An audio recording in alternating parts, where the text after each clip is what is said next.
conçues pour me faciliter la vie. C'est des fraises guides, oui. Et je fais tous mes tracés sur le mock-up. On appelle cette étape la pénétration contrôlée. Donc jusque-là, je suis bête et discipliné. Je ne me soucie pas. Là, je vais peindre tout ça avec de la cire ou plus simplement du crayon. Un crayon, vous peignez les profondeurs. L'étape clé, c'est d'enlever le mock-up. Alors quand vous enlevez le mock-up, là vous décidez, s'il n'y a pas de crayon ou de cire argentée, on ne prépare pas. Ici, on prépare. Là par contre, celle-là, on va bien la préparer. Ok? Donc la technique Gurel va vous permettre d'être économe en tissu dentaire. Ensuite, je prends ma fraise. Voici la fraise. Je vous ai montré ici la fraise. C'est aussi une fraise avec une pointe guide. Et je fais mon balayage. Comme son nom l'indique, je vais balayer, je vais enlever tout ça. Le but, c'est de enlever le crayon. Vous voyez que c'est un protocole qui ne demande pas, je dirais pas simple, mais reproductible. Il est assez simple et reproductible surtout. Donc je balaye jusqu'à la fin du crayon.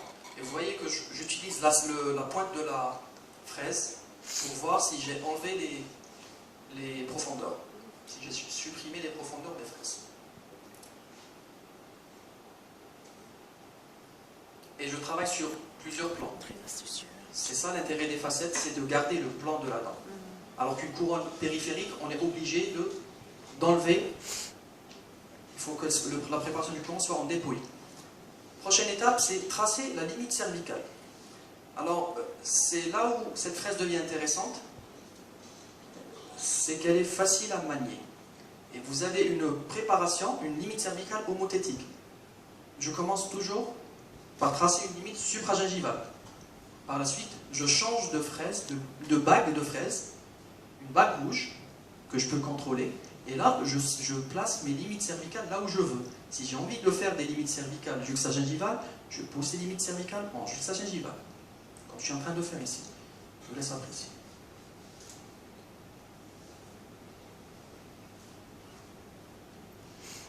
La pointe lisse ne nuit pas à la tâche épithéliale.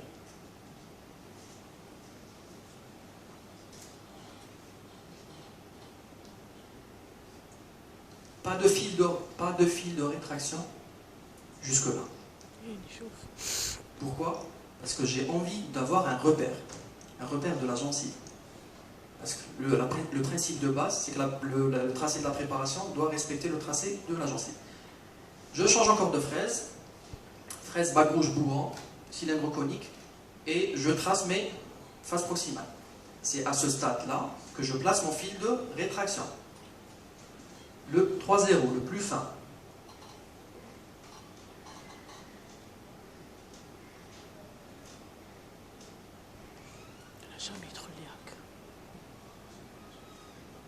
Comme c'est des facettes, je fais qu'un fil en vestibulaire. Je vais le couper.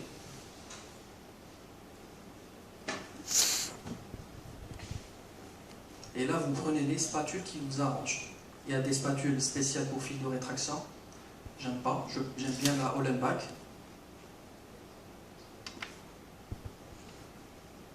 Je coupe et je fais les tracés. L'intérêt du premier fil, c'est la rétraction gingivale. Il va pousser la gencive. N'est-ce pas, donc, professeur? Je suis juste... D'accord.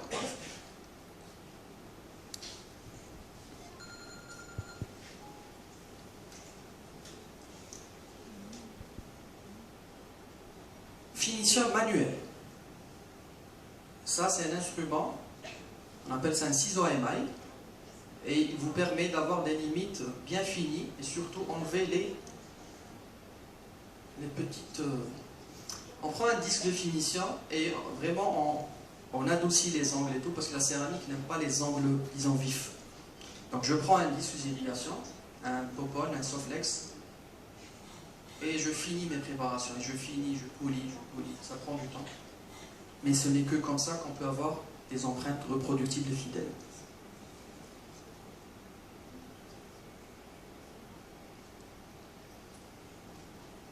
les préparations finies. Je dois encore faire quelques manipulations obligatoires avant de prendre l'empreinte. Donc avant de prendre l'empreinte pour facette, c'est pas pareil que prendre l'empreinte pour des couronnes.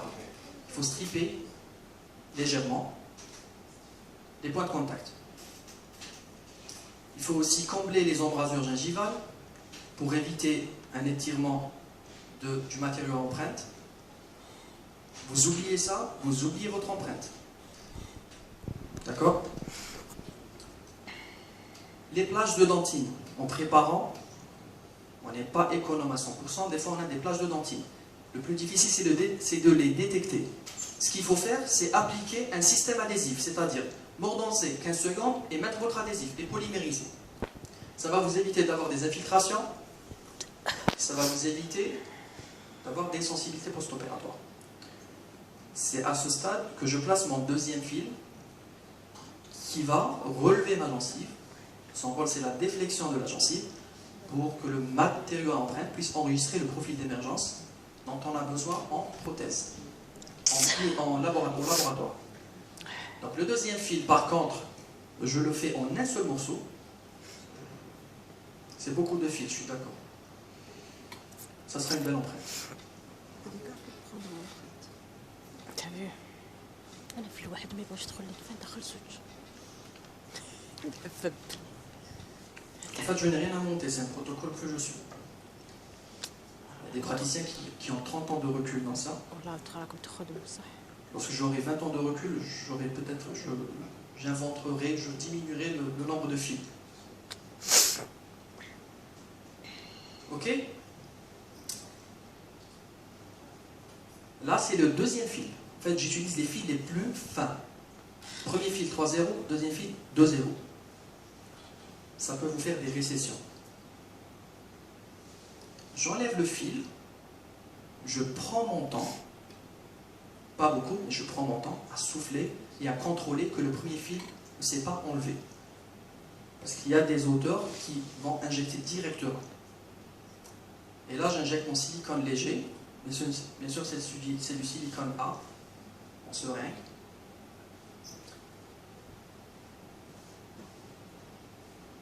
Je souffle légèrement. Et je ramène mon porte-empreinte. C'est la technique double mélange avec un porte-empreinte individuel, garni d'un silicone pas putty, mais heavy, moyenne viscosité. Ça, c'est les profils d'émergence. Ça, c'est très important en prothèse. Cette partie-là. Et si on fait le deuxième fil, c'est pour cette partie-là. L'empreinte n'est peut-être pas parfaite, mais convenable. Très important de prendre la couleur des piliers, des moignons. Très très important pour les communiquer. Provisoire.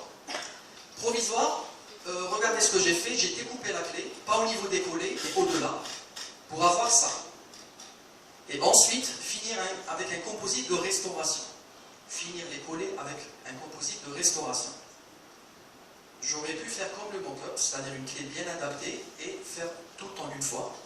Pourquoi je fais ça? Je fais ça parce que j'arrive à sculpter. Le composite me donne le temps de sculpter et d'avoir une bonne cicatrisation. Et ne pas intervenir avec des fraises, encore une fois. Donc le fait de continuer les parties, le tiers cervical avec du composite de restauration, va me permettre d'avoir une meilleure cicatrisation avant le collage. Une meilleure réponse tissulaire, on va dire.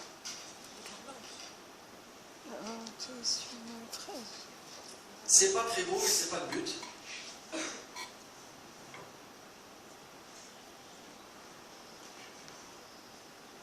On continue le protocole. Donc on a pris l'empreinte. On va passer au laboratoire. Un PU. Voici l'empreinte au plâtre. Facette pressée. Cutback. Stratification. Et j'en passe. C'est le travail du prothésiste.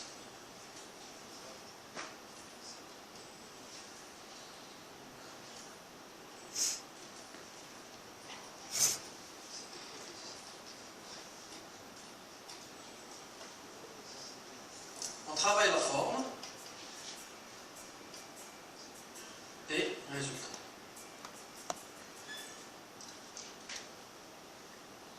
Prêt à coller. Il y a une vidéo détaillée que je vais vous montrer sur le collage. Non, je plaisante. En sable, avant de coller, on colle sous digue. On colle tout sous digue. Tout, 100%. Le facette se colle sous digue. Je mordanse, j'applique l'adhésif que vous avez l'habitude d'appliquer, mais avec mon pinçage. Universel, MR3.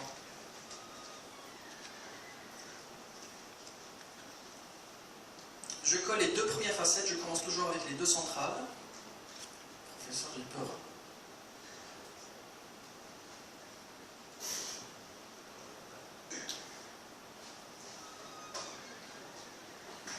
Je colle les deuxièmes facettes, les deux latérales. En résumé, je suis dans les temps là-bas.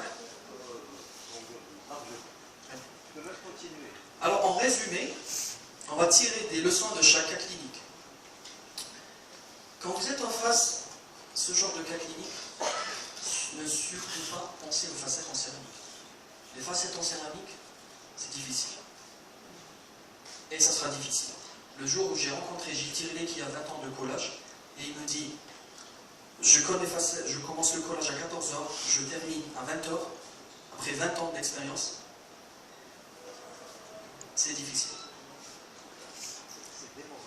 C'est démoralisant. Il faut être payé en conséquence. Donc, avant d'essayer de vous lancer dans des formations de facettes et d'esthétique, je ne vous conseille pas. Je ne vous conseille pas. Je vous conseille de vous intéresser à l'endodontie, à des gestes simples d'éclaircissement ou de stratification.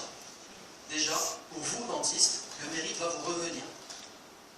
Parce que c'est bien beau, je vous ai montré les facettes, le mérite revient au